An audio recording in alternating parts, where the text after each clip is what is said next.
रंगणी रांगत गुलगुला बोलत अश्रूर लोळत चरणातळी नामा म्हणे हाती लोण्याचा उंडा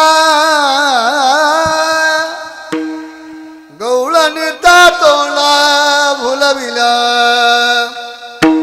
रंगणी रांगत गुलगुला बोलत अश्रूर लोळत चरणातळी अन्यंश हस्त चरण श्रवणत्वगादीन प्राणान् नमो भगवते पुरुषाय तुभ्यं सच्चिदानंद रूपाय विश्वोत्पत्त्यादि हेतवे तापत्रय विनाशाय श्रीकृष्णाय वयं नमः नागेन्द्रहराय त्रिलोचनाय भस्मांगरागाय महेश्वराय नित्याय शुद्धाय दिगंबराय तस्मै नकराय नमः शिवाय ज्याचे गावी केला वास त्याशी नसावे उदास मस्तक माझा पायावरी या वारकरी संताच्या प्रभो तुम्ही महेशाची मूर्ती मी दुबळा अर्पित शे भक्ती म्हणून बोल जरी गंगावती तरी स्वीकाराल की आइए हनुमत विराजिए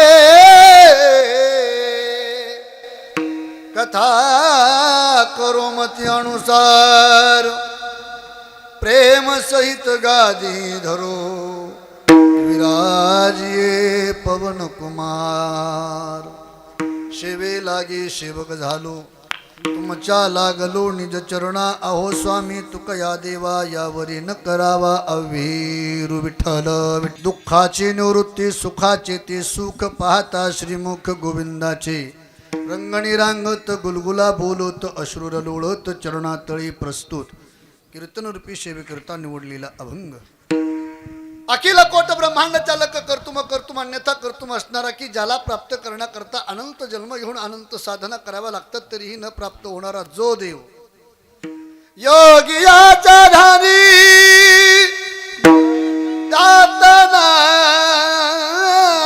तुळशी जो परमात्मा योगांच्या नाही जप्याच्या नाही तप्याच्या नाही कथाकार कीर्तनकार कोणाचे स्वप्नात न जाणारा देव भगवान पंढरीश पांडुरंग परमात्मा या देवाला ज्यांच्याशिवाय करमत नाही देवाचे लढीवाळ भक्त श्री नामदेव महाराज यांचा 3 चरणाचा अतिशय महत्वाचा काला या प्रकरणातील अभंग सेवेकरता निवडलेला आहे विठ्ठला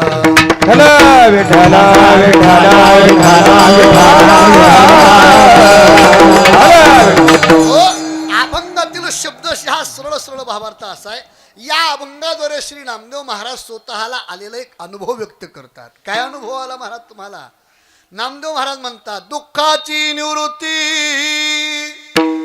सुखाचे ते सुख आत्यंतिक दुःखाची निवृत्ती झाली आणि ब्रह्मानंदाची प्राप्ती झाली ते सुख प्राप्त झालं पण कशाने आता श्रीमुख गोविंदाचे भगवान श्रीकृष्ण परमात्मा गोविंदाचं श्रीमुख पाहलं हा परिणाम झाला बरं कोणतं रूप कोणतं त्याच्या रूपाचं वर्णन देखील केलं कोणत्या रूपामध्ये तुम्ही त्याला पाहलं रंगणी रांगत गुलगुला बोलत जे रूप मैया यशोदेच्या अंगणामध्ये रांगत आहे जे रूप मैया यशोदेसोबत गुलू गुलू गुलू बोलतय ज्या रूपानं काग बाग रिठा मारिले बालपणी अवघी दैत्य खानी बुडविली अनेक राक्षसांचा वध केला ते रूप भक्ताला आपल्याकडे मोहित करण्याकरता प्रक्रिया काय क्रिया करते नामदेव महाराज सांगतात त्यांना हातामध्ये लोण्याचा गोळा घेतलाय नामा म्हणे हती लोण्याचा उंडा हातात लोण्याचा उंडा घेतलाय आणि एकदा का तो गवळणीच्या तोंडाला लोण्याचा गोळा लागला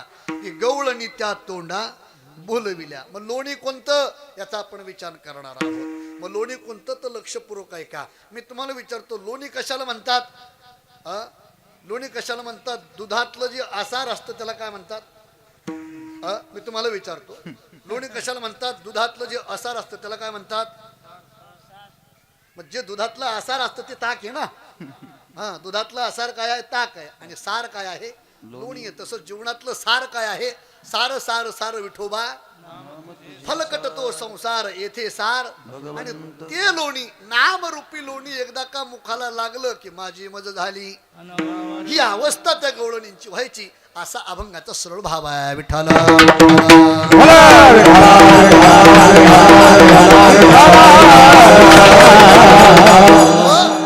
हा झाला अभंगाचा सरळ सरळ भावार्थ अभंगावरती सविस्तर पूर्वक चिंतन मांडण्यापूर्वी अल्पासा परिहार तो म्हणजे असा.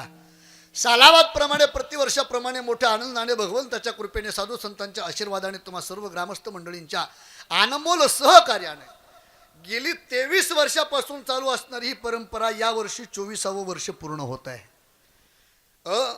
23 वर्षापूर्वी हा नियम सुरू केला होता. थोरा मोठ्यांनी हा नियम सुरू केला. आजपर्यंत तो आपण टिकून ठेवला. एकतर नियम कुठला माणसानं करू नये.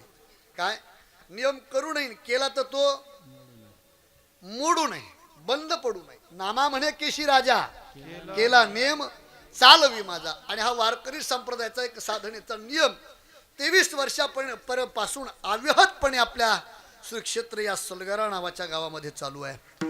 भगवंताच्या कृपेने भक्तवत्सल्य हनुमंतराय यांच्या प्रागट्याच्या औचित्याचं साधून आज महापर्वणीय महाराज आपल्याकरता.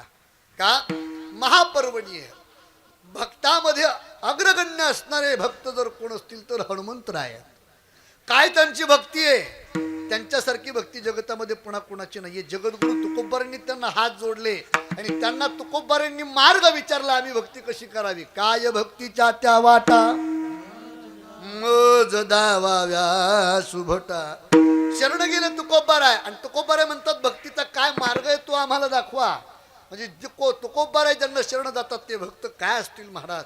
मग ते हनुमंतराय आणि त्यांचं प्रागट्य आज आहे आणि त्या प्रागट्याचं औचित्य साधून या ठिकाणी हा सप्ताह आहे. आणि आज या सप्ताहाचा समारोप आहे, सांगत आहे. आणि या सांगत्य प्रित्यर्थ काल्याचं कीर्तन. आणि या काल्याच्या कीर्तनाच्या संबंधाने समस्त ग्रामस्थ मंडळी आपण सर्वांनी मिळून या ठिकाणी माझ्याकडे ही सेवा दिली त्याबद्दल मी प्रत्येकाच्या चरणावरती साष्टांग दंडवत ठेवून नमस्कार करतो. आमचे हरिभक्तीपरायण परमस्नेय परमादरणीय माझे परम मित्र हरिभक्तीपरायण आमचे महादेव महाराज. महाराज म्हणायला काय अडचण आहे, महाराज आहे की नाही. महादेव महाराज त्यांच्या माध्यमातून मला आपली सेवा करण्याचा योग माझ्या जीवनामध्ये सापडतो. गेल्या वर्षी या ठिकाणी कीर्तनाचा संबंध आला होता आणि त्या माध्यमातून परत या ठिकाणी यावर्षी काल्याचा योग आला. आपण सर्व अतिशय प्रेमाची मंडळी आहात. वारकरी संप्रदाय अतिशय जाणून आपण भक्ती करत आहात. माझ्यासारख्या पामरांना आपल्यासमोर काय बोलावं, पण तरीही सेवके सांगितले करावे ते काम. याप्रमाणे आपल्याला सर्वांना मिळून ही सेवा करायची आहे. हा खेळ माझा एकट्याचा नाहीये, आपण सर्वांना मिळून ही सेवा करायची आहे. आणि आज काय आहे, आज काय आहे, मला बोलणारी माणसं आवडतात बरं का. आज काय आहे, काल आहे. आपल्याला काय करायचं आहे, आपल्याला काय करायचं आहे, काला करायचा आहे. काय करायचं आपल्याला, काला करायचा आहे. फक्त खिचडीकडे जाऊ नका आणि आपल्या जीवनातली खिचडी होऊ देऊ नका. आपण करायला चाललो काला, पण आपला होतोय कालवा. मग काला कशाला म्हणतात, आता लक्षपूर्वक ऐका. काला कशाला म्हणतात, दोन पदार्थाचं एक रूप होणं याचं नाव आहे काला.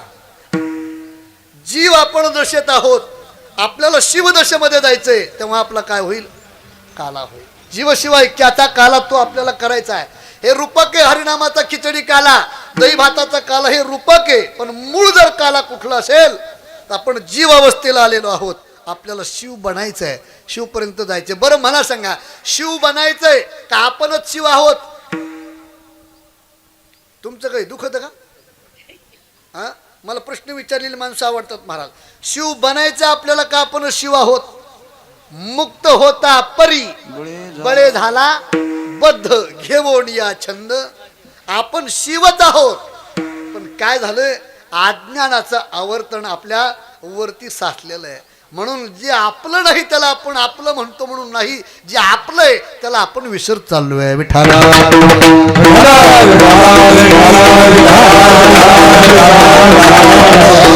जे आपलंय त्याची ओळख होणं याचंच नाव आहे काला. ज्ञानोबा म्हणतात लोकांचा परिचय आपण देऊ शकतो, सर्वांना इतरांचा परिचय देऊ शकतो, पण स्वतःची ओळख करणं ही संप्रदायामध्ये खूप गरजेचं आहे.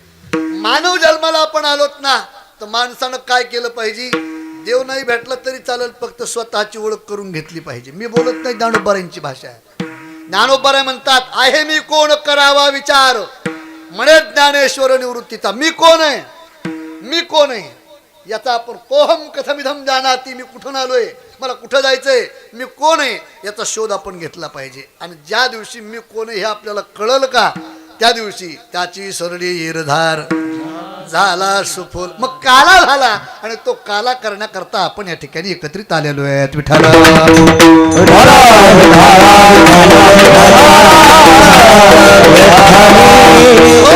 त्या संबंधाने श्री नामदेवरायांचा अभंग आजच्या कीर्तनाकरता उपस्थित केलेला आहे. अगोदर आपण काही वेळामध्ये अभंगाचा थोडक्यात भावार्थ पाहूया आणि मग काल्याच्या चिंतनाकडे येऊया. काय आहे अभंगाचा भावार्थ? नामदेवराय या अभंगाद्वारे स्वतः आलेला अनुभव व्यक्त करतात. वास्तविक पाहता प्रश्न असा पडतो महाराज, वास्तविक पाहता प्रश्न असा पडतो की अनुभव सांगितला पाहिजे का? तर अनुभवाचे दोन प्रकार, एक प्रापंचिक अनुभव आणि एक पारमार्थिक अनुभव.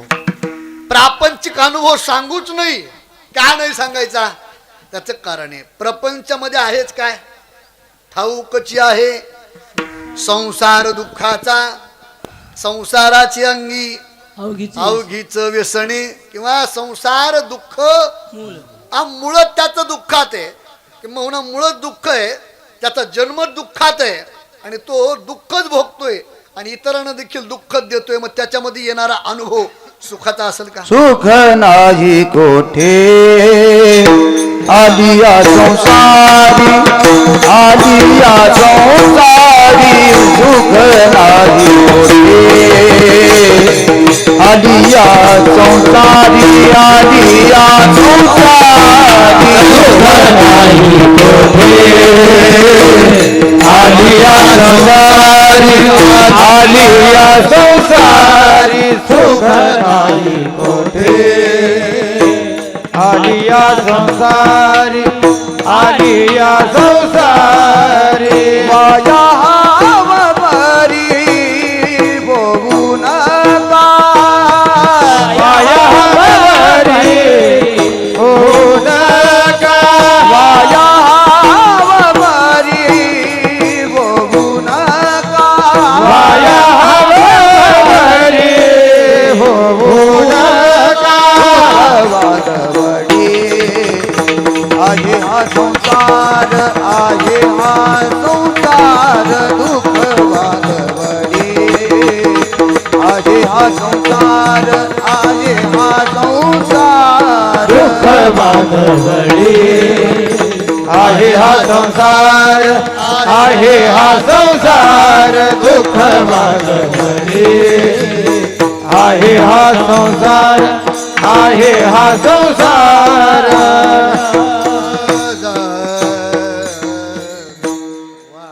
दुःख बांधवडी आहे हा संसार. महाराजाच्या सुखाचा विचार कुठंच नाही. विचार नाही तर सुख मिळेल का? मग मला सांगा, याचा अनुभव आपण घेतलाय. आपण काय भोगतोय आता? आपण प्रापंचिक संसारामध्ये आहोत. या संसारात आपण आलोय. आपण काय भोगतोय? दुःख भोगतोय. मग याच्यात काय आहे? दुःख आहे. बरं, मी तुम्हाला एक प्रश्न विचारतो. आपण अनुभव घेतला, याच्यात दुःख आहे. आपण भोगलं, याच्यात दुःख आहे. तरी सुद्धा आपण आपल्या पुढच्या पिढीला आनंदानं डीजे लावून कशात ढकली तो? आपण कशात ढकली तो आपल्या पुढच्या पिढीला? दुःखात का सुखात? दुःखातच ढकलतो ना आपण त्याच्यात. आपण काय म्हणतो, हे जरा बरं आहे का दुःख आहे? आपण अनुभवलंय तरी सुद्धा आपण त्या पिढीला त्याच्यात ढकलतोय. कसं झालं माहिती आहे की हे? कसं झालं माहिती आहे का? छोट्या छोट्या मुलांची सहल गेली, लक्ष देऊ नये का? छोट्या छोट्या मुलांची एका गावाला सहल गेली. वेळ झाला, एक मंदिर पाहिलं शिक्षकानं, तिथं गाडी थांबवली. सगळी मुलं उतरू लागली गाडीतनं मुलं उतरत असताना मंदिर पाहिलं. ते मंदिर होतं गणपतीचं, पुरातन मंदिर होतं, मोठाच्या मोठा गणपती होता. मग मुलं लेकरं जे आहेत ना, असे लाईनीनं रांग धरून लाईन पकडून त्या ठिकाणी गणपतीच्या दर्शनाला चालले होते.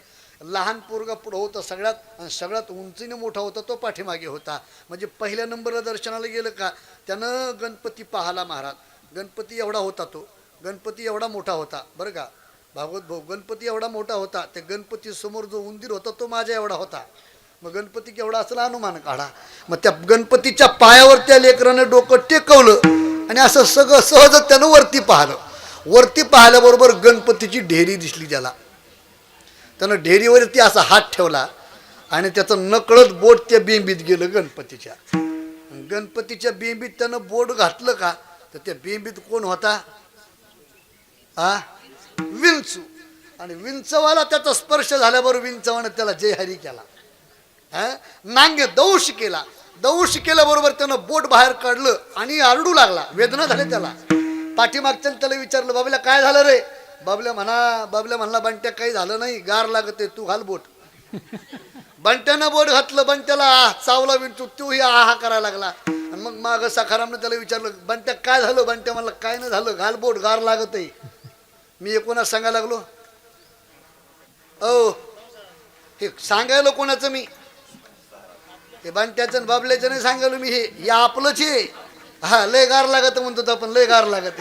हे बरं आहे का? हे नाही. अहो दुःख आहे, ठाऊकची आहे. मग याच्यामध्ये येणारा अनुभव सुखाचा असेल का? नाही. म्हणून संसारिक अनुभव मांडूच नाही, पारमार्थिक अनुभव सांगावा का? कारण परमार्थ मध्ये येतोय फक्त तो आनंद. आनंद आणि आनंदच येतो. किती आनंद आहे परमार्थामध्ये? एवढा आनंद. महाराज तुकोबारे म्हणतात, तुकोबारे म्हणतात आम्ही आनंदाचे लाडू खातो. तुका म्हणे आम्ही खातो आनंदाचे लाडू. आणि तुम्ही घ्या म्हणले तर फोडू नका, तुम्ही घ्या. का? परमार्थामध्ये एवढा आनंद, एवढा आनंद, एवढा आनंद. परमार्थासारखा आनंद जगतात कुठंच नाही. आणि म्हणून परमार्थातला आनंद जगाच्या उपयोगाचा आहे, तो सांगितला पाहिजे. म्हणून आज नामदेवराय परमार्थिक आनंद सांगतात. काय महाराज तुमचा आनंद आहे? काय तुमचा अनुभव आहे? नामदेव महाराज म्हणतात, मी देवाला पाहिलं की मला अत्यंत दुःखाची निवृत्ती झाली आणि ब्रह्मानंदाची प्राप्ती झाली. दुःखाची निवृत्ती, सुखाचे ते सुख पाहता श्रीमुख गोविंदाचे. नामदेवराय स्वतःचा अनुभव सांगतात. अत्यंत दुःख निवृत्त झालं आणि ब्रह्मानंदाची प्राप्ती झाली, त्या सुखाची प्राप्ती झाली. बरं महाराज, पण कशानं? पाहता श्रीमुख गोविंदाचे. महाराज तुम्ही म्हणता देवाचं श्रीमुख पाहिल्याच्या नंतर सुखाची प्राप्ती झाली, असा तुम्ही तुमचा अनुभव सांगताय. पण व्यावहारिक दृष्टिकोनातून जर आपण पाहायला गेलो तर ज्यांनी ज्यांनी देवाला पाहिलं ते सुख भोगताय का दुःख भोगतायत? मी परत विचारतो आपल्याला, व्यावहारिक दृष्टिकोनातून जर आपण पाहायला गेलो, ज्यांनी ज्यांनी देवाला पाहिलं, प्राप्त केलं, ते सुख भोगतायत का दुःख भोगतायत? दुःख भोगतायत महाराज. व्यावहारिक दृष्टिकोनातून पहा. जगद्गुरु तुकोबाराय 42 वर्षपर्यंत जगले देहरूपाने. 21 वर्ष तुकोबारायचे प्रापंचिक आपल्या दृष्टिकोनातून आनंदात गेले. 21व्या वर्षी तुकोबारांच्या स्वप्नामध्ये नामदेवराय गेले, देव गेले, जागे केलं देवानं तुकोबारायांना.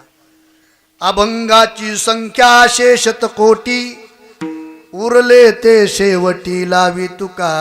महाराज तुमचा जो अवतार आहे तो प्रापंचासाठी नाहीये, भक्तीसाठी आहे, परमार्थासाठी आहे. मग तुकोबारांनी संसाराच्या नावे घालून या शून्य वाढत हा पुण्य धर्म केला. महाराज रात्रंदिवस भजन केलं. किती भजन केलं तुकोबारांनी हो, किती भजन केलं महाराज. भजन करत असताना एवढा त्याग केला महाराज. दुष्काळ अटला द्रविणीला मान, स्त्री एक अन्न करिता मेली. तुकोबारांची बायको मेली, पण तुकोबारांनी भजन नाही सोडलं. बरे झाले देवा निघाले दिवाळे, बरिया दुष्काळे पिढा गेली. तुकोबारांची भाषा आहे महाराज. ही एवढं दुःख तुकोबारांनी भोगलं. किती मी बोलत नाही, तुकोबारांची भाषा आहे का? काय दुःख भोगलं तुकोबारांनी? तुकोबाराय सांगतात, कोपला पाटील गावीची लोक, आता मज भीक कोण घाली. देवा तुझं भजन करू लागलो, परिणाम गावातल्या लोकांनी मला हाकलून दिलं. देवा अरे गावात ठेवलं नाही मला. भंडारा भामचंद्र गोरडा डोंगरावरती जाऊन भजन करतो, तिथं सुद्धा या लोकांनी मला त्रास दिला. देवा तुझं भजन करू लागलो, परिणाम ऐक ना देवा, या लोकांनी माझ्या अंगावरती उकळतं पाणी टाकलं. रडावं लागलं महाराज तुकोबारांना. मला काय सांगायचं तुम्हाला, ज्यांनी देवाला पाहिलंय व्यावहारिक दृष्टिकोनातून त्यांनी दुःखच भोगलंय. नामदेव महाराज तुम्ही म्हणतात की पाहता श्रीमुख गोविंदाचे सुख मिळतंय. झालं तुकोबारांचं, ज्ञानोबारांचं, त्याच्याही पुढचं महाराज. बघा मी नेहमी सांगत असतो एक वाक्य माझं लक्षात ठेवून घ्या. एखाद्या वेळेला एखाद्यानं आपली जर संपत्ती हडप केली, लक्ष देऊ नये का, एखाद्यानं जर कोणी आपली संपत्ती हडप केली ना तर कष्ट करून आपण संपत्ती मिळवू शकतो. एखाद्यानं जर आपल्याला गावातला मान काढून घेतला, हाकलून दिलं, अपमान केला, मान नाही दिला, गेलेला मान साधना करून मिळवता येतो. गेलेली संपत्ती कष्ट करून मिळवता येते, गेलेला मान कष्ट साधना करून मिळवता येतो. पण मायबाप ऐका, गेलेले मायबाप कशानंच मिळत नाहीत, कशानंच मिळत नाहीत. अरे तुकोबारांचा मान काढून घेतला लोकांनी, गाढवावरती दिंड काढली. आज आमच्यासारखे मूर्ख फक्त 3च अभंग पाठ आहेत तुकोबारांचे. लोक आम्हाला तुकोबारे समजून पाणी पाय धुवून पाणी पितात पायाचं. गेलेला मान मिळाला. संपत्तीचा जर विचार केला, त्या काळात तुकोबारांची संपत्ती लोकांनी हडप केली. आज तुकोबाराच्या नावावरती आम्ही जगतोय महाराज. वर्षाला बंगले बांधायलो, वर्षाला गाड्या घ्यायलो, संपत्ती मिळाली, गेलेला मान मिळाला, गेलेली संपत्ती मिळाली. पण सांगा ना मला, ज्या ज्ञानोबारांचे मायबाप गेले, मिळाले परत? काय दुःख आहे महाराज हे? काय दुःख आहे? ज्ञानोबारांसारखं दुःख तर जगतात कुणाचंच नाहीये. काय दुःख आहे महाराज? ज्ञानोबारांचं वर्णन काय करावं? मग महाराज तुम्ही म्हणतात की देवाला पाहिल्याच्या नंतर सुखाची प्राप्ती होती. तुकोबाराय रडले, ज्ञानोबाराय रडले, ही सगळी संत रडले. मग असं कसं काय? तर ऐका, आपण ज्याला सुख समजतो संत त्याला सुख म्हणत नाहीत, आणि आपण ज्याला दुःख म्हणतो संत त्याला सुख म्हणत नाही. मग संतांच्या दृष्टिकोनातून सुखदुःखाचा व्यवहार कसा आहे?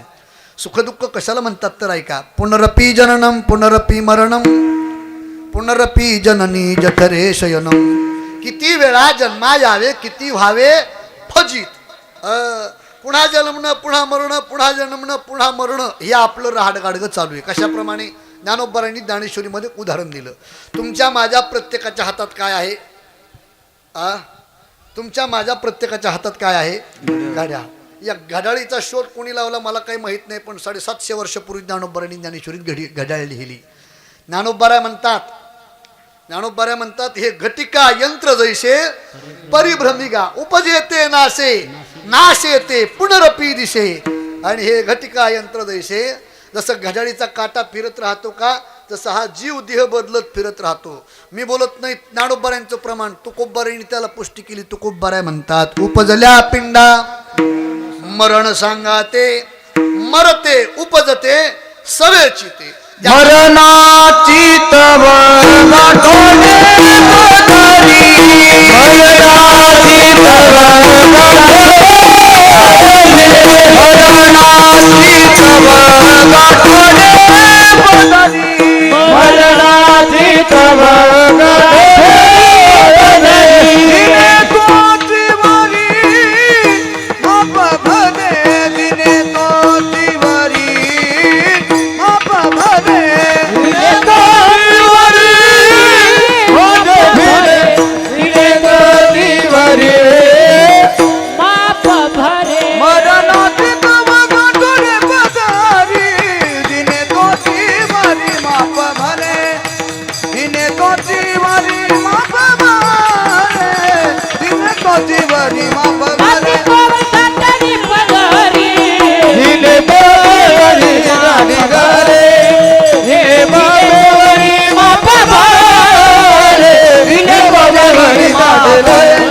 मरण ते कुणाला चुकत नाही, आणि मेलं की पुन्हा जन्म कुणाला चुकत नाही. रहाड गाडगं तुमचं माझं चालू आहे, त्याला संत दुःख म्हणतात. मग ऐका, ज्या तुकोबारांनी देवाला पाहिलं का, त्या तुकोबाराला खऱ्या सुखाची प्राप्ती झाली. काय सुख मिळालं? प्रयाण काळी देवे, विमान आलं देवाचं, देव आले वैकुंठात, तुकोबाराचं देह घेऊन गेले. पुन्हा जन्म नाही, पुन्हा मृत्यू नाही, खऱ्या सुखाची प्राप्ती झाली. ज्ञानोबाराय देव निवृत्ती याने धरिले दोन्ही कर, जातो ज्ञानेश्वर बैसावया. भगवान परमात्म्यानं स्वतः ज्ञानोबारांना संजीवन समाधी दिली. पुन्हा जन्म नाही, पुन्हा मृत्यू नाही. नाथ महाराज खऱ्या सुखाची प्राप्ती झाली. एकनाथ महाराजांचं चरित्र तरी एवढं गोड आहे महाराज. नाथ महाराज तरी अशी व्यक्ती होती. नाथ महाराजांना उभ्या आयुष्यामध्ये देहरूपानं असताना लोकायला गवळणी बरडाच्या माध्यमातून हसवलंच. पण जाताना देखील नाथ महाराज लोकांना हसून गेले. कारण काही काही माणसं अशी असतात महाराज. कसे काही काही माणसं अशी असतात गावागावात जीवनभर लोकांना हसीत येत आणि मेल्यावर सुद्धा हसून जातात. काही काही माणसं अशी असतात जीवनभर लोकांना रडीत येत आणि गेल्यावर सुद्धा रडूनच जातात. काही काही अशी माणसं असतात. तुमच्याकडे आहे की नाही मला माहित नाही. आमच्या गावात एक म्हातारं होतं, मेलं. ते मेलं एवढं खडगुळ होतं. एवढं तुमच्याकडे काय भाषा वापरते, त्या शब्द काय वापरते खडगुळ्याला? खराब. खडगुळ एवढं खराब होतं, एवढं खराब होतं ते म्हातारं. एवढं खराब होतं. किती खराब होतं बाबा. ते जर सकाळी जर उठलं ना, म्हातारं जर सकाळी उठलं ना, त्याचा एक नियम होता. कोणता असेल? मारुतीत दर्शन, पारावर आल्यावर दर्शन, काही नाही, मायबापात दर्शन, घरची पूजा. हां बाबा कोणाचं तरी घरात भांडण लावल्याशिवाय त्याला चहाच पचत नव्हता. एवढं खराब होतं ते. पण काय झालं 70-75 वर्षाचं झालं ते पेरल्याचा अटॅक आला त्याला. आणि मग पोरानं उचललं आणि जालन्याला दवाखान्यात नेलं. दवाखान्यात ॲडमिट केल्याबरोबर डॉक्टरनं त्याला चेक केलं आणि डॉक्टर चांगला होता, त्याच्या संबंध चांगले होते. डॉक्टरनं त्याला ॲडमिट केलं आणि पोरं कॅबिनमध्ये बोलून पोरांना सांगितलं, हे बघा तुमचं म्हातारं आता काही जगण्याच्या मार्गावर राहिलं नाही, विनाकारण पैसे खर्च करू नका, म्हाताऱ्याला घरी घेऊन जा. म्हातारं एवढं खराब होतं, या म्हाताऱ्यानं कानात ते काचातून ऐकलं ते कानं देऊन असं डॉक्टर काय बोलतो म्हणून. आणि संध्याकाळी 4 वाजता टिटीस्कोप घेऊन आलं डॉक्टर. आल्याबरोबर राऊंडला आलं ते म्हाताऱ्याच्या छातीला टिटीस्कोप लावलं का महाराज, म्हातारं लागलं मोठ्यानं रडायला. डॉक्टरला वाटलं काय झालं. डॉक्टर साहेबांनी विचारलं, बाबा का रडता? डॉक्टर साहेब माझ्या पोरांना बोलताना मी तुमचा सगळा संवाद ऐकलाय. मग रडता का? मरायची भीती वाटते का? नाही डॉक्टर साहेब मी लांबून का होईना पण कीर्तन ऐकलेत, मला असं माहिती आहे ज्याचा जन्म झाला तो मरणार आहे, एक दिवस मी बी मरणार आहे. मग रडता का? डॉक्टर साहेब मी कोणाचं चांगलं केलं नाही याचं मला वाईट वाटतंय, याचं मला वाईट वाटतंय. डॉक्टरला वाटलं काय देव माणूस आहे, पश्चाताप झाला ना. आणि हे बघा आपल्याकडून पाप काही होऊ द्या, चूक काही होऊ द्या, पण पश्चातापासारखं पुण्य नाही. पश्चाताप व्हायला पाहिजे. डॉक्टरला वाटलं बरं झालं पश्चाताप झाला. मग बाबा तुमची आता काय इच्छा आहे? काय इच्छा आहे? डॉक्टर साहेब तुम्ही चांगले माणसं आहेत, तुम्ही काही करू शकत नाही, पण एक काम करा म्हणे आमच्या गावातल्या सरपंचाला फोन लावा. डॉक्टरनं लगेच फोन लावला. फोन केला की महाराज मग काय पाहता ग्रामपंचायतची बॉडी, सोसायटीची बॉडी, 2-4 बचत गट गाडीत भरले की नाही दवाखान्यात गेले. आणि त्या आमच्या सरपंचानं त्या आयुष्याचा दरवाजा उघडला. सरपंच मध्ये गेलं का, मध्ये गेल्याबरोबर त्या म्हाताऱ्यानं सरपंचाला पाहिलं की म्हातारं लागलं मोठ्यानं आरडायला, सरपंच तुमच्या टायमाला 3 नंबरमध्ये जो घोळ केलता का 3 नंबर वार्डात तो पठ्यात होता म्हणे. लागलं रडायला. पण जाऊ दे म्हणे आता तुम्ही चांगले, मला माहिती आहे गावाचं काम तुम्ही चांगले केले, माझे पोरं जे करणार नाही ते तुम्ही करता, म्हणून माझी शेवटची इच्छा तुम्हाला सांगतो. सरपंचाने विचारलं काय तुमची इच्छा? एकच इच्छा म्हणे महाराज. सरपंच माझी एकच इच्छा आहे, मी मेल्यावर मला कोणाच्या खांद्यावर नेऊ नका, कोणाच्या खांद्यावर नेऊ नका. मग माझ्या पायाला दोर बांधा, कुत्र्यासारखं ओढत मला स्मशानभूमीत न्या. आणि आपल्या स्मशानभूमीत चिंचाचं झाड आहे, त्या चिंचाच्या झाडाला मला उलटं टांगा. आणि ज्यांच्या घरातने भांडण लावले का त्यांनी माझा बदला घ्या. कोणी चपलानं मारा, कोणी बुटाने मारा, त्याच्याशिवाय मला मोक्ष मिळणार. असं म्हातारं म्हणलं. बाबा मेलं ते. आता मेल्यावर काय पाहता, असा अंतविधी 25 खेड्यात झाला नव्हता, म्हणून 25 खेड्यातले लोक आमच्या गावात आली होती. आता पाहुणे रावणे सोयरी जे आलते का, त्या सोयरीनं ती तिरडी, तुमच्याकडे काय म्हणते त्याला, ती तिरडी बिरडी बनवली. सरपंच म्हणले नाही आमच्या दादाची शेवटची इच्छा आहे, मला ओढत न्या. महाराज पायाला सोल बांधली, ओढीत नेलं म्हाताऱ्याला. कुठं? स्मशानभूमीत. आणि उलटं टांगलं आणि 2 रांगा झाल्या, 2 रांगा, एक महिला मंडळीची आणि एक पुरुष मंडळीची. कशाला? दर्शनाला. हाणायला. मग ज्याला जी हातात येईन का त्यानं लोक हाणू लागले, चपला बुट काय हाणता येईल ते हाणू लागले. सगळं गाव मिळून त्याला मारते. आमच्या गावातला एक मुलगा छत्रपती संभाजीनगरला शिकायला होता शाळेमध्ये. ते स्टेशनला उतरलं दुपारच्या 2च्या गाडीनं रेल्वेनं, आणि पायी गावात येताना त्यानं पाहिले अख्खं गाव मिळून आपल्या गावातलं एक माणूस सगळ्यांना मारले. त्यानं काहीच विचार केला नाही, खिशातला फोन काढला, SP ला फोन केला, साहेब आमच्या गावातलं एक माणूस सगळ्या गावान मिळून जिताच मारला. महाराज SP च्या गाड्या आल्या. खरं सांगा कोण मारित होतं? कोण मारित होतं? सगळं गाव. SP ला पुरावा पक्का झाला महाराज. धर माणूस की टाक गाडीत, धर बाई की टाक गाडीत. अख्खं गाव औरंगाबादच्या हरसुळला संभाजीनगरमध्ये. आतमध्ये पाळड्या. मग सरपंच चेअरमन एकमेकाला म्हणायचे काय सरपंच तात्या हा पाय का ना, दादा लयच खडगुळ होता रे. जिथं असताना यानं तर आपल्याला काय नीट जगू दिलं नाही, पण जाताना बी नीट गेला नाही, अख्खं गावात हलून गेला. म्हणजे काही काही माणसं असे असतात. पण नाथ महाराज असे होते. महाराज जीवनभर लोकांना हसवलं आणि जाताना सुद्धा नाथाने विनोद केला. ऐका नाथरायांचं चरित्र. चतुर्थीच्या दिवशी नाथरायांची अंत्ययात्रा निघाली. देहावसान झालं, अंत्ययात्रा निघाली. अंत्ययात्रा निघाल्याबरोबर पैठण मधलं एका बाईची मुलगी पहिल्यांदा नांदण्याकरता सासरला चालली होती. ती अंत्ययात्रा आडवी आली. हिच्या मनातून मुखातून फक्त शब्द गेला, माझी मुलगी पहिल्यांदाच नांदायला चालली आणि हा मेला ना, ते आज कसा मेला. नाथ महाराजांनी खाली उडी मारली आणि सांगितलं, बाई तुझी मुलगी वाट लाव, मी कधी मरण. दुसऱ्या दिवशी पंचमीच्या दिवशी नाथरायांचं देहावसान झालं. अंत्ययात्रा निघाली. ब्राह्मण कुळातल्या लोकांनी खांद्यावरती घेतलं. अंत्ययात्रा चालू असताना ते म्हणू लागले, अरे हा नात्या पवित्र ब्राह्मण कुळामध्ये जन्माला आला आणि या नात्यानं बहुजन समाजाची सेवा केली, पण शेवटी का होईना याला कोणाच्या खांद्यावर जावं लागते? आपल्याच खांद्यावरती जावं लागतंय. नाथ महाराजांनी हे ऐकलं, खाली उडी मारली, सांगितलं, दादा हो तुम्हाला कोण आणण्याचं त्याने, मी आपला एकटाच जाईन. आणि षष्टीच्या दिवशी नाथ महाराज स्वतःच्या पायानं चालत गेले आणि ब्रह्म गोदावरीमध्ये आपला देह विलीन केला. पुन्हा जन्म नाही, पुन्हा मृत्यू नाही, खऱ्या सुखाची प्राप्ती झाली. पण कधी? पाहता श्रीमुख पाहता श्रीमुख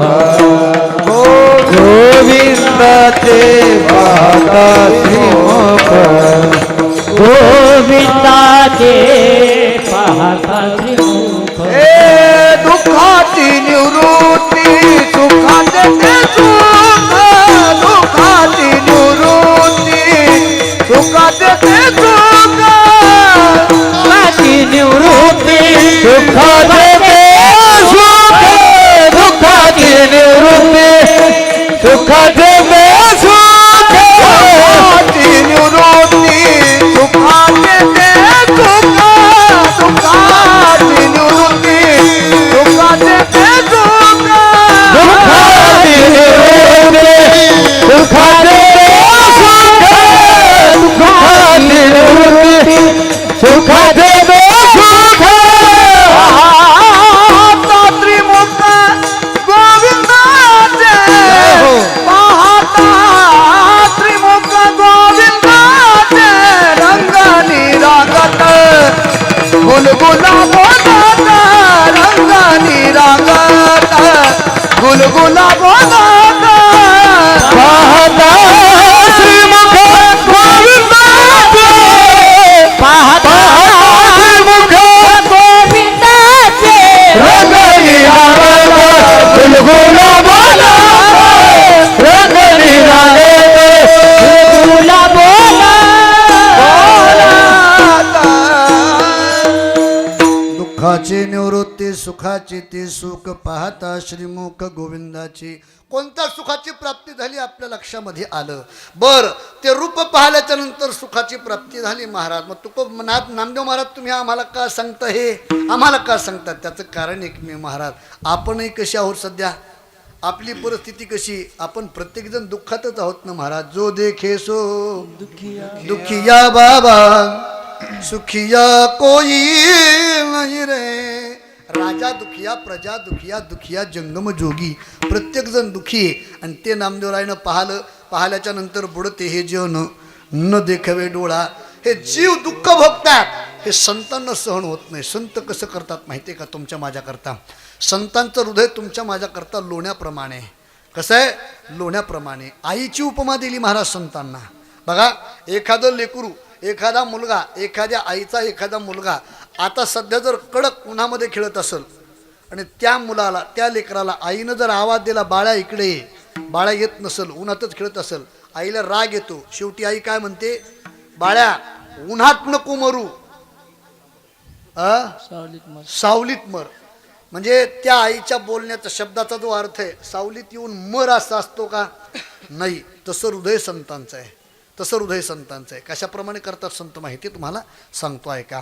स्वामी विवेकानंद एक वेळेला रेल्वेने प्रवास करत होते आणि रेल्वेने प्रवास करत असताना शहर आलं. शहरात काही मिनटं गाडी थांबली, गाडी निघाल्याच्या नंतर हळूहळू गाडी सावकाश चालू असताना संपूर्ण शहरातलं पाणी एका गटारामध्ये साचत होतं आणि त्या गटारामध्ये एक प्राणी राहतो, त्याला डुक्कर असं म्हणतात. आणि एक डुकरीन व्यालेली होती, तिनं छोटी छोटी पिलं दिली होती. आणि स्वामी विवेकानंदांनी चलत्या रेल्वेच्या खिडकीतून ते पिल्लू पाहिलं. तर एक पिल्लू त्या गटारामध्ये चिखलामध्ये बुडत होतं, गटारात गटकळ्या खात होतं. आणि त्यांनी रेल्वेतून पाहिलं. स्वामी विवेकानंदांनी चेन नाही खेचली, गाडीतून उतरले, उडी मारली, चालत्या गाडीतून धावत धावत गेले आणि त्या गटारामध्ये हात घालून ते डुकराचं पिल्लू बाहेर काढलं. खांद्यावरचं उपरणं काढलं, त्या पिलाला स्वच्छ केलं आणि ते पिल्लू परत जमिनीवरती सोडलं, खाली सोडलं. मी तुम्हाला प्रश्न विचारतो, खाली सोडलेलं पिल्लू आता परत कुठं जाईल? गटारात जाईल. परत त्यांनी गटारातलं बाहेर काढलं, परत स्वच्छ केलं, परत खाली सोडलं. खाली सोडल्याबरोबर पिल्लू कुठं गेलं? कारण त्या पिल्लाला कशाची आवड आहे? पिल्लाला काय आवडतं? गटार आवडतो. कोणत्या पिलाला? कोणत्या पिलाचं सांगतो मी? डुकराचं नाही सांगत महाराज. तुम्ही आम्ही सगळे डुकराचीच पिलीत. आपण या दुःखरूपी संसारामध्ये आपण गटांगळे घेतोय. ज्ञानोबा तुकोबा रूपी विवेकानंद संत येतात, यातून आपल्याला बाहेर काढतात. या 7 दिवस सप्त्याच्या माध्यमातून, दिंडीच्या माध्यमातून आपल्याला स्वच्छ करतात, पुसतात आणि खाली ठेवतात. पण काला झाला हे पिले कुठे जातात? पुन्हा कुठे जाते? दुःखातच. पण कितीही वेळा त्यांनी दुःखात जाऊ द्या, दुःख बुडते हे जन न देखावे डोळा.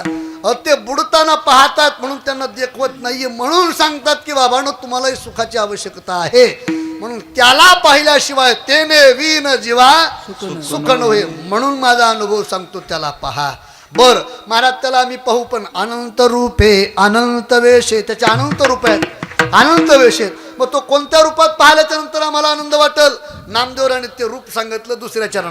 रंगणे रांगत गुलगुला बोलत, अश्रुर लोळत चरणातळी, जे रूप मैया यशोदेच्या अंगणामध्ये रांगत आहे, गुलू गुलू गुलू यशोदेसोबत बोलतंय, ज्या रूपानं अनेक राक्षस आपल्या हातानं बालपणीच वधवलेले आहेत, ते रूप कोणतं रूप आहे? मग ते भगवान श्रीकृष्ण परमात्मा.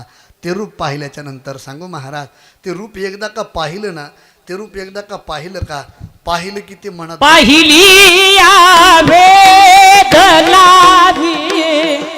जीवी बैसे जडोनी, जीवे बैसे जडोनी, जीवे बैसे जडोनी. पाहिली या वेदला बैसे दिवे जडोनी, बैसे दिवे जडोनी, बैसे दिवे जडोनी. पाहिली या वेदलाभी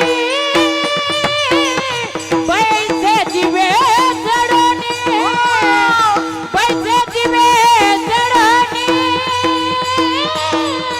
जीवे जडोनी. पाहिली या वेदला बैसे दिवे जडोनी, बैसे जीवे जडोनी, बैसे दिवे जडोनी. पाहिल्या वेध लावी बैशी जीवी जडोनी. एकदा का त्याला पाहिलं महाराज, त्याला पाहिलं ना, तर मग जगात पुन्हा काही पाहावंसं वाटत नाही. आणि कदाचित जगात पाहण्याची जरी इच्छा झाली तर तो सर्वत्र तोच दिसतो. कसा कसा दिसतो तो महाराज? एवढी वेड होतात महाराज. पाहिलिया वेध, वेड लावतो तो. कशाप्रमाणे? असा वेड लावतो महाराज, असा वेड लावतो, असा वेड लावतो महाराज. त्याला एकदा पाहिलं की पुन्हा काही सुचत नाही. मी माझं बोलत नाही, अनेक संतांची प्रमाण आहेत महाराज. मीराबाईनं त्याला पाहिलं, मीराबाईनं त्याला पाहिलं. थोडंसं भोंग्याचा वाद की राहू दे, मला याचं द्यावा. मीराबाईनं त्याला पाहिलं. मीराबाईनं पाहिलं का, तर परिणाम आहे का मीराबाईचा काय झाला? तर राजाची मुलगी होती पण रस्त्यावर नाचू लागली, पायात चाळ घातला. बापानं पाहिलं, मिरे आपण कुलवान घराण्यातले, कुलवान स्त्री नाचतं, रस्त्यावरती नाचू नये. पण महाराज वेडी झाली होती ती. बापाला वाटलं असं लेकरू मेलेलं बरं. लोग कहे मीरा हो गई बावरी, बाप कहे कुलनासी रे महाराज. आणि मग बापानं विष पाठवलं पिण्याकरता, मारण्याकरता.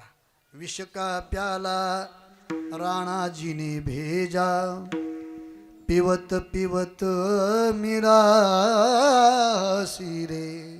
ऐका, वेळ झाली होती देवा करता. परिणाम हातात आलेला ग्लास आहे ना, ग्लास विषाचा, तो विष न राहता अमृत बनला. हे वेड होऊन भजन केल्याचा परिणाम आहे. म्हणून मला सांगा, आता सध्या संप्रदायामध्ये, भक्तीमध्ये, परमार्थामध्ये मी एक तुम्हाला प्रश्न विचारतो.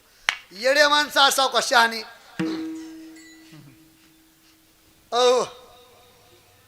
भक्तीमध्ये, परमार्थामध्ये येडे असावं का शहाणे? मी तुम्हाला परत विचारतो, येडे असावं का शहाणे? तुम्ही म्हणा सांगतोस, लय जोर आला तुला. आम्हाला काय विचारतो, तीनदा तीनदा एवढ्या लांबून आलास आम्हाला सांगायला ना, आम्हालाच विचारतो. येडे असावं का शहाणे? येडे आपल्यात येडे असावं नाही का? येड्याचं तर लय भरणं झाला आपल्या. महाराज वर्षाला गाड्या बदललीत, वर्षाला मग बंगले घ्यायले, तर लोक पुन्हा आपल्याला काय म्हणतात, येडी. आपण येडी आहेत का? परमार्थात येडे नाही जमत महाराज. आणि आपला भ्रमच आहे. परमार्थ कोणी करावं बघा तुम्ही, परमार्थ कोणी करावं, येडे ना, आपला भ्रमच आहे. बघा तुम्ही महाराज, आता ही मुलं गावातले आहेत का?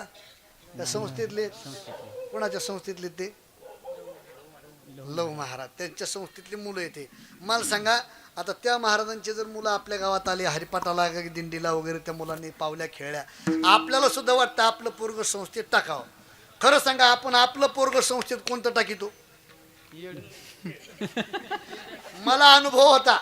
माझ्याकडे संस्था होती महाराज, 150 मुलं होते माझ्या आळंदीला. 150 मुलं होते, 150. माझ्या मुलं जर कुठे मी अशा गेलो का घेऊन, मग एखाद्या गावामध्ये गेलं की मग हरिपाठ वगैरे झाला की माणसं मला म्हणायची, महाराज तुमची संस्था आहे? हो. किती मुलं? 150. कशी व्यवस्था? सुंदर आहे. तुम्हाला टाकायचं? हो. किती मुलं तुम्हाला? मी विचारलं की त्या माणसानं सांगितलं, महाराज म्हणे 3 मुलं आहेत मला. 3? मोठं पोरगं काय करतं? म्हटलं मोठं 8वीला आहे. म्हटलं मग द्या त्या मुलाला टाकून, 8वीला ते द्या टाकून, संस्थेत द्या माझ्या. त्याच्या बापानं सांगितलं, महाराज मोठं नग. म्हटलं का? मोठं म्हणे 7वीला त्यानं पैकीच्या पैकी मार्क घेतले होते, ते लय हुशार आहे, ते नग. म्हटलं मग लहान पोरगा द्या टाकून. त्याची आई घरातून म्हणते त्याच्यावर माझा लय जीव आहे, ते नग. बघा, मोठं का म्हणून नग, ते लय हुशार आहे, आणि लहान का म्हणून नग, त्याच्यावर लय जीव आहे. मग मी म्हटलं नेऊ कोणतं? त्याचा बाप म्हणतो जांबतला घेऊन. मी म्हणलं काऊन? त्याचा बाप म्हणतो ते लय मोकार आहे. म्हणजे जे लय मोकार आहे ते कुणीकडे? म्हणजे आपला भ्रमच इकडे येडेच पाहिजेत. नाही महाराज, इथं येडं चालत नाही. मग परमार्थात कसे पाहिजेत? शहाणे. शहाणे जेव्हापासून परमार्थात आले का, तेव्हापासून या शहाण्याने तर बाट्या भोळ केला परमार्थाचा. जो परमार्थात येतो तो शहाणा, पण परमार्थात शहाण्याने येऊ नये, म्हणजे शहाणपणा घेऊन येऊ नये. जो करतो शहाणा तो धनी, जो घेता असे तो शहाणा. परमार्थात कोण असावं? महाराज तुम्ही येडे नाही म्हणता, शहाणे नाही म्हणता. मग ऐका, परमार्थ शहाण्यानं नाही करायचा, परमार्थ येड्यानं नाही करायचा. मग परमार्थ शहाण्या माणसानं वेड होऊन करायचा. वेड होऊन, परमार्थात वेड झालं पाहिजे महाराज. आपल्या आपल्या महिमेमध्ये परमार्थ करायचा. लोक कीर्तनाला येऊत अथवा न येऊत, माझं भजन ऐकायला लोक येऊत अथवा न येऊत, मी भजन करायला लागलो ना, हे बघा, आपण भजन करायला लागलो ना, आपण आपलं भजन केलं पाहिजे. एक वेळेला माझी कथा होती महाराज, भागवत कथा. परभणीमध्ये माझी कथा होती आणि मोठा मंडप दिला होता. वैयक्तिक एका माणसानं कथा ठेवली होती, मोठा मंडप दिला होता. पण पहिल्या दिवशी मी गेलो. गेल्याच्या नंतर कथा सुरू झाली, कथा प्रारंभ झाली, कथेला आरंभ करणार मी स्टेजवरती आलो आणि व्यासपीठावरती बसलो. महाराज मंडपात पाहिलं तर मला करमणाच, कारण मंडपात फक्त 10 माणसं होती. ती बी त्या ज्यानं कथा ठेवली का त्याच्या घरातलेच, मंडपात कोणीच नाही. मग मी एक 5-10 मिनटं थांबलो, परत खाली उतरलो. म्हटलं आपण एक अर्धा तास थांबून परत येऊ. मग माझ्या गुरुनं, मी माझा नियम असा आहे, कथेला बसायचं का तर गुरुला फोन करायचा, आज्ञा घ्यायची मग बसायचं. मग आता 2:30 वाजले, 1ला कथा सुरू होणारी, 2:30 वाजले, माझा फोन नाही गेला, म्हणून त्यांनीच मला फोन केला. म्हणजे अरे 2:30 वाजले अजून कथा सुरू झाली नाही काय? मग मी म्हटलं बाबा कथा सुरू झाली, पण मी कथेला गेलोही, व्यासपीठावर बसलोही, पण माणसंच नाही आली कोणी. मी खाली उतरलो आणि परत आलो. माझ्या गुरुनं मला सांगितलेलं वाक्य सांगतो. गुरु मला म्हटले, माझे बाबा मला म्हटले, तुझं सोबत देवघर घेतो म्हणे. कथेच्या वेळेला तो समोर कृष्ण ठेवतो, हनुमंताला ठेवतो आणि आपल्या गुरुजींचा एक फोटो ठेवतो. हे लोक का नेले म्हणे तू? हे लोक का नेले? म्हटलं ते तुम्ही सांगितल्यापासून त्यांच्याशिवाय मी कथा करत नाही. अरे म्हटले लोक येऊ नाही तर न येऊ, हनुमंतराय तुझी कथा ऐकायला येतात ना. तू लोकांना सांगतोस का? तू लोकांचा विचार करूच नको, तू तुझ्या हनुमंतरायांना कथा सांग. त्याच क्षणी उठलो स्टेजवर गेलो महाराज. त्या दिवशी कथा कशी तरी झाली माझी, पण दुसऱ्या दिवशी मंडपात जागा नाही पुरली एवढा समाज आला. का? आपला परमार्थ समाजाकरता नसला पाहिजे. नाही, आपला परमार्थ आपल्या महिमेत असला पाहिजे आणि परमार्थ ज्ञानाचा असला पाहिजे, परमार्थ भक्तीचा असला पाहिजे. म्हणजे भक्तीचा जर परमार्थ असेल तर माणसं वेडी होतात. नाही तर नुसता ज्ञानाचा जर परमार्थ असेल तर माणसं इथं नुसतं शहाणपणा शिकित. टाळ कशाला वाजवतो आणि मृदंग कशाला वाजवतो, याचं ते चुकलं त्याचं हे चुकलं, नुसत्या चुका काढतात काही लोक. नका नका, त्यांच्या चुका ते आपोआप भोगीते ना. आपलं आपलं पहा. विठाला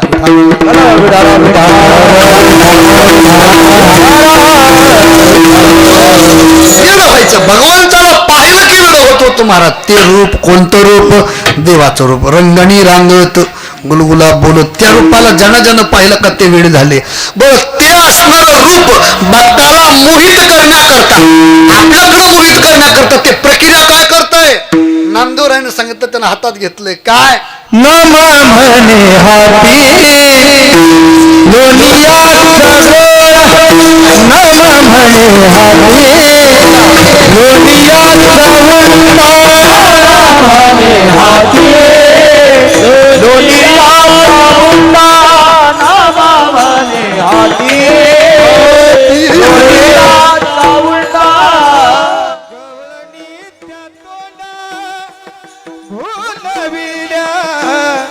गवळणीच्या तोंडा भुलविल्या रंगनी रांगत, गुलगुला बोलत रंगनी रांगत, गुलगुला बोलत. गवळणीच्या तोंडा भुलविल्या, गवळणीच्या तोंडा भुलविल्या रंगनी रांगत, गुलगुला बोलत रंगनी रांगत, गुलगुला बोलत. असुर लोळत चरणात हळी, चरणात राम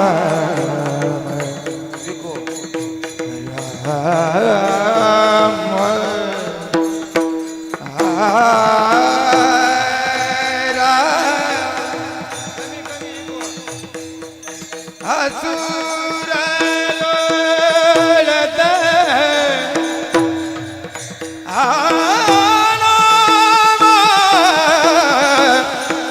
असुर लोळत धरणाधर धरणाधर धरणाधर. असुर रुळत चरणात, वराह मनती जेने रक्षिले पृथ्वी प्रती, थोर राक्षस वदियले.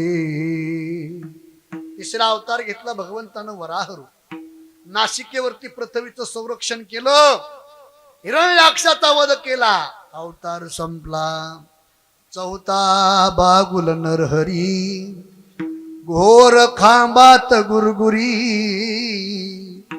दैत्यवधोनी मांडीवरी, भक्त प्रल्हादे रक्षियले. चौथा अवतार नरसिंह अवतार घेतला. मांडीवरती हिरण्यकश्यपूचा वध केला, भक्त प्रल्हादाचं संरक्षण केलं, अवतार संपला. पाचवा बागुल ब्रह्मचारी, उभासे बळीच्या द्वारी, भिक्षा मागोनिया करी, बळीचे द्वार रक्षियले. पाचवा अवतार घेतला भगवंतानी वामनाचा. वामन रूप घेऊन बळीच्या द्वारात आले. 3 पावलं भूमिदान मागितली. बळीला पाताळात घातलं आणि पाताळात जाऊन बळीचं संरक्षण केलं. अवतार संपला. 6वा अवतार. 6वा बागुल बोलती नाव परशुराम म्हणती. जेने वधिले माते प्रति पितृवचन मानोनी. 6वा अवतार भगवान परशुरामजी. आपल्या वडिलांना सांगितलं, आईचा वध केला, प्रसन्न झाले, काय पाहिजे, आई मागितली, अवतार संपला. 7वा बागुल. बागुल सत्वाचा. राम म्हणती दशरथाचा. रावण वधोनी दशमुखाचा. जानकीसी आणिले. 7वा अवतार प्रभू रामचंद्रजी. रावणाचा वध केला, जानकीला आणला, अवतार संपला. 8वा बाबुल बाबुल बोलती काशी कोल्हापुरी. आठवा बाबुल बाबुल बोलती त्याची ख्याती गोकुळातली. त्याने वदिला प्रति देवे सुखी केले.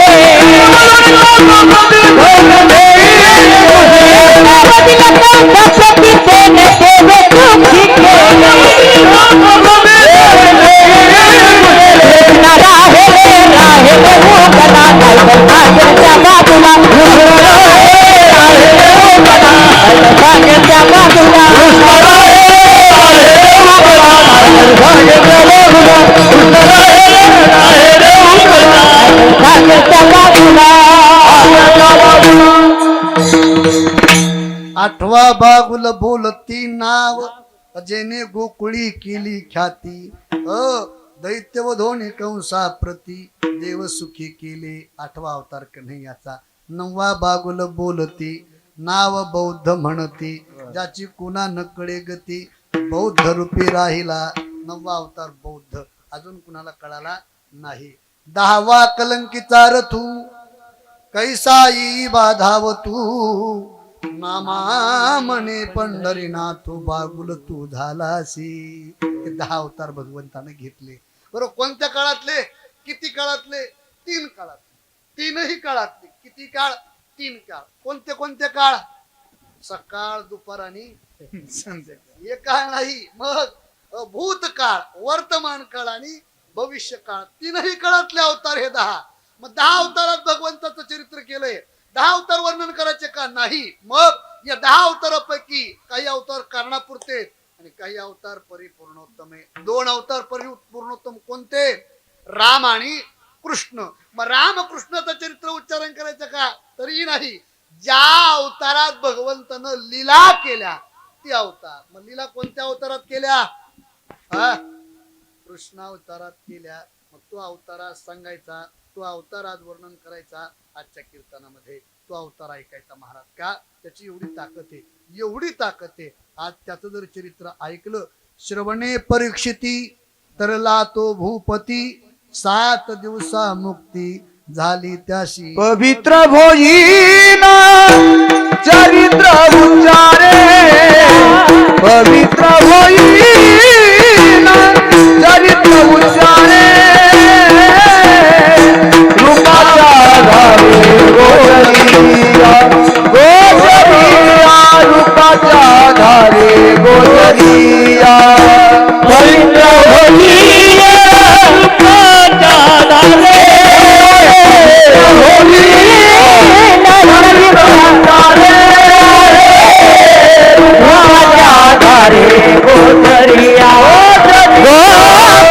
रूपाचा आधारे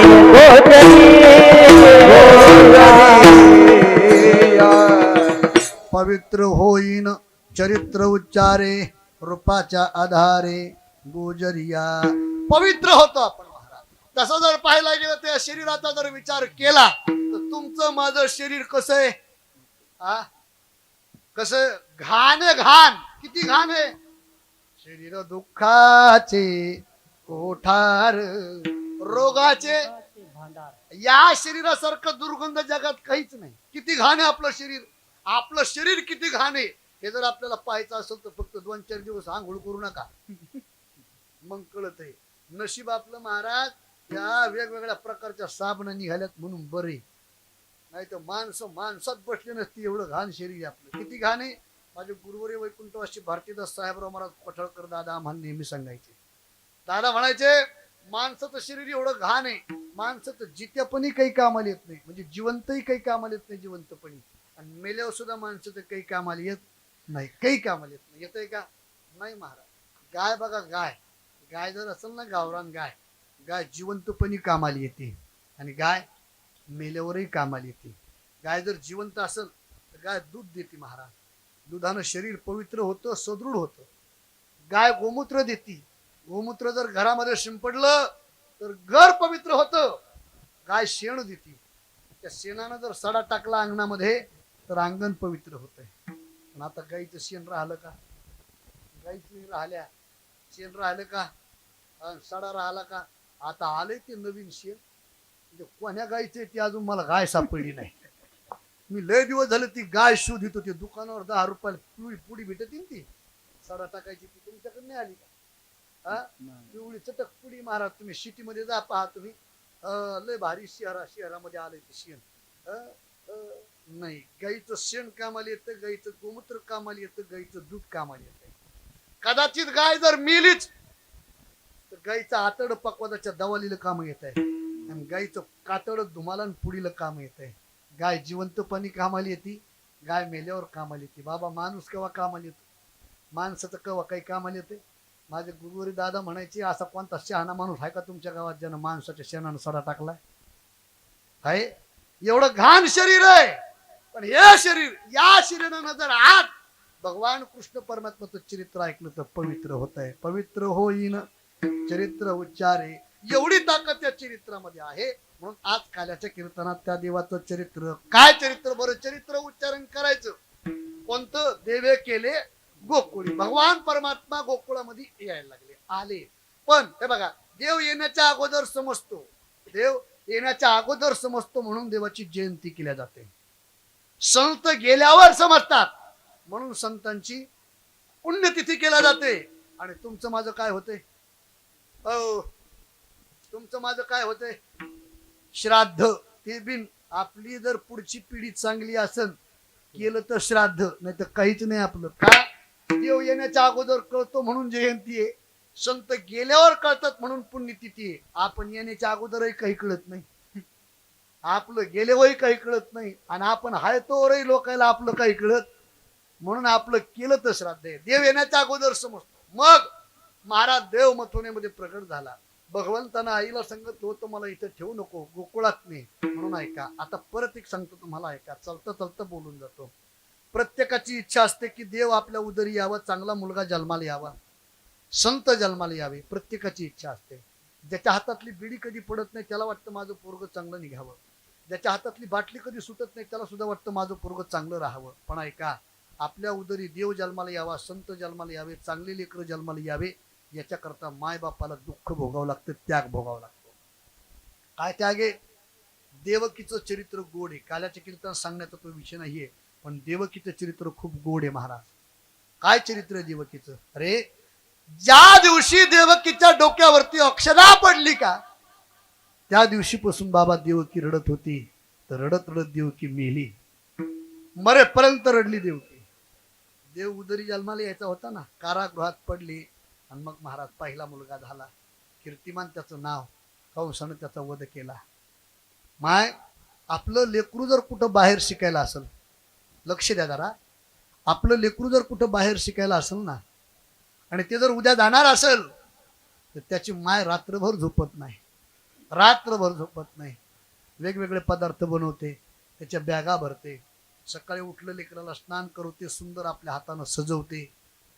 गाडी आली का त्या गाडीत बॅगा टाकते माय. लेकरू गाडीत बसलं का माय गाडी जवळ जाते, गाडीच्या काचा खाली घ्यायला लावते, लेकराच्या तोंडावरून हात फिरवते, सांगते बाळा सावकाश जा, वेळेवर जेवण करत जा. एखाद्या दिवशी तुला मेसचा डबा जर नाही आला तर मी अमुक अमुक डब्यात तुला पदार्थ, लाडू दिलेत, अमुक दिले, तमुक दिले, ते खात जा. प्रवास करत असताना व्यवस्थित राहा जा. शिक्षण जर कमी जास्त झालं तरी ठीक आहे, पण तब्येतीकडे लक्ष देत जा ही माय म्हणत असते. आणि जर गाडी निघाली का गावातनं ती माय गाडीच्या मागं धावत पडते. डोळ्यातून अश्रू येतात, बाया आवरतात, माय आवरत नाही. गाडी निघून गेली का माय घरी येते, रात्र होते, रात्री माय जेवायला बसते. भाकरीचा तुकडा मोडला आणि तोंडात घास घातला का तर माईला आपल्या लेकराची आठवण येते. तोंडात घास फिरतो आणि मग माय रडा लागते, माझं लेकरू जेवलं असेल का, माझं लेकरू पोहोचलं असेल का. माय थोडासा विचार करा, आपलं लेकरू स्वार्थापोटी आपल्यापासून थोडस बाजूला गेले तर आपल्या डोळ्यात पाण्याच्या धारा लागल्यात. अरे त्या देवकीचे 6 लेकर देवकीच्या डोळ्यासमोर कंसानं मारलेत. काय त्याग असेल त्या देवकीचा, काय दुःख असेल. 7वा गर्भ योग मायानं नेला रोहिणीच्या उदरात. बलराम दादा आले. बरं 8व्या वेळेला देव येतात.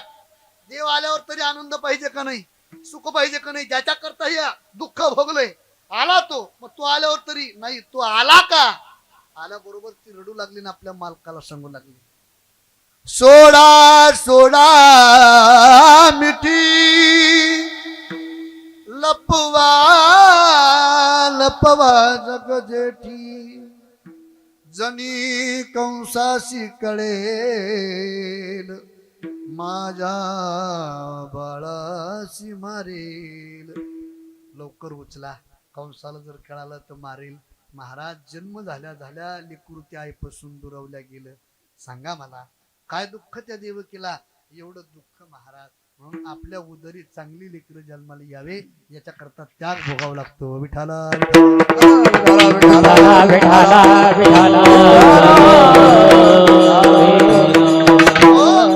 परमात्मा निघाला गोकुळाकडं. गोकुळात आले महाराज. नंदबाबांनी यशोदेच्या जवळ ठेवलं. वसुदेवानं नंदबाबाच्या घरात यशोदेच्या जवळ ठेवलं. नंदबाबाच्या घरातून वसुदेव निघून गेले. पहाटे पहाटे एक गवळण आली. त्या गवळणीनं यशोदेच्या जवळ त्या लेकराला पाहिलं. लेकराला पाहिल्याबरोबर ती धावत धावत गेली. नंदबाबा सकाळी सकाळी गाईचं दूध काढत होते, दोहन क्रिया करत होते. धावत गेली ना आवाज दिला, बाबा बाबा तो को लाला भयो, तुम्हाला मुलगा झाला. महाराज म्हातारपणी मुलगा झाला हा समाचार कळाल्याबरोबर नंदबाबांनी गळ्यातला नवरत्नाचा हार त्या गवळणीला दिला. मग एवढा मोठं बक्षीस त्या गवळणीला मिळालं. मला सांगा ती गवळण शांत बसली असेल का. कारण गवळणीचा एक स्वभाव आहे महाराज. मला सांगा चौका चौकात गावागावात बाजारा बाजारात कोण फिरतं सध्या, गवळी फिरते का गवळणी. गवळी फिरते, पण चौका चौकात काय घडलंय. मागच्या हप्त्यात डिझेलचा जरा फॉल्ट आलता. डिझेल पेट्रोल बंद झालं. हे गवळ्याला जिंकलेलं का गवळणीला.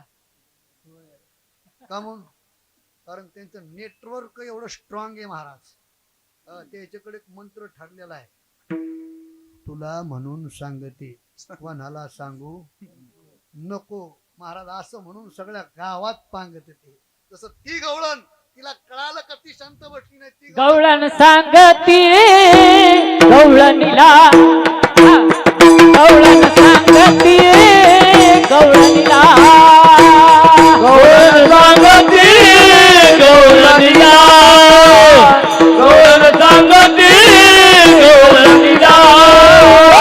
पुत्र झाला यशोदेला, झाला यशोदेला, झाला यशोदेला, झाला यशोदेला. गवळण सांगती गवळणीला, गवळण सांगती गवळणीला, गवळण सांगती गवळणीला, गवळण सांगती गवळणीला.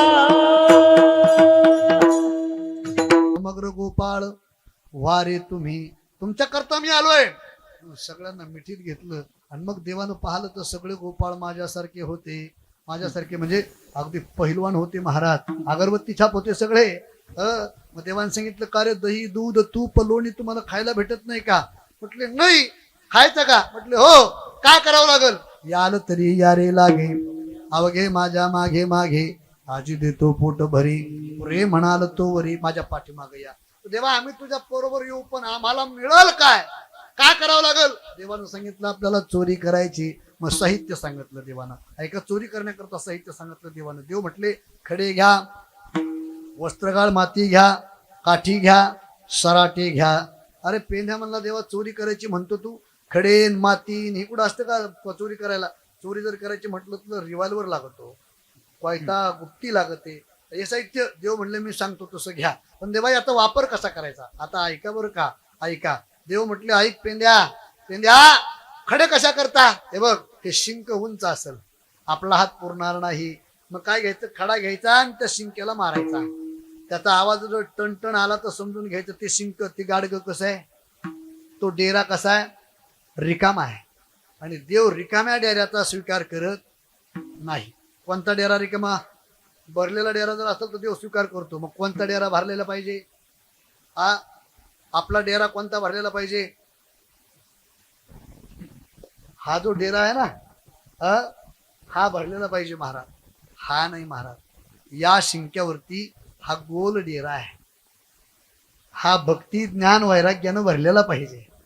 हा भरलेला जर असेल तर देव स्वीकार करतो, रिकामा असेल तर देव स्वीकार करत नाही. बरं कदाचित रिकामा डेरा असला तरी चालेल, कारण त्याच्यात भरीत येईल काय.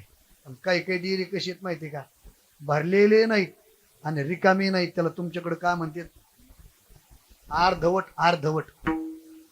बरं मला सांगा, पूर्वी माय, आता तुमच्याकडे कशी पद्धती पाण्याची मला माहित नाही, पण पूर्वी आडावरून विहिरीवरून पाणी शिंदून आणत होता, बरोबर का? त्या काळामध्ये डोक्यावरती जर घागर घेतली आणि ती जर घागर कट्टोकट्ट पाण्यानं भरली, डोक्यावरती चुंबळ चुंबडीवरती ती जर घागर ठेवली आणि घराकडे जर येऊ लागलो तर घागर हालते का? ती नाही. आणि रिकामी जर घागर डोक्यावरती घेतली तर ती घागर हालते का? नाही. रिकामी बी हालत नाही आणि भरलेली हालत नाही. आणि मग अर्धात जर घागर भरली, अर्धीच जर घागर भरली आणि ती जर डोक्यावर ठेवली तर ती अर्धवट भरलेली घागर आपल्याला घरापर्यंत नीट येऊ देते का? नाही. ती घागर काय करते? आपलं सगळं अंग ओलं चिंब करते. तुम्हाला कळलं का नाही? मला काही माहिती नाही. तिची घागर आहे का, ती ज्ञानानं भक्तीनं ज्याची भरलेली आहे का, त्याला सर्वत्र दिवस दिसतो. माझं हेही नाही तेही नाही, वेगळा दोही पासुणी, त्याची अवस्था. आणि ज्याची रिकामी घागर आहे का, त्याला कशातच काही नाही. ज्याची रिकामी घागर आहे का, त्याला कशातच काही नाही. ते सप्त्याला हरिपाठाला येत नाही, कीर्तनाला येत नाही, गाथा भाजनाला येत नाही, तुम्ही माझा भागवत ठेवा भागवताला येत नाही, पारायणाला येत नाही. त्याला मी विचारलो तुझा तू कशाला? रिकामी घागर. त्याला मी विचारलो तुझा तू कशाला? ते म्हणलं फक्त एकाच कामाला जातो. म्हणलं कोणत्या? हरे राम हरे राम. कळलं तुम्हाला? ती रिकामी घागर, ही रिकामी घागर.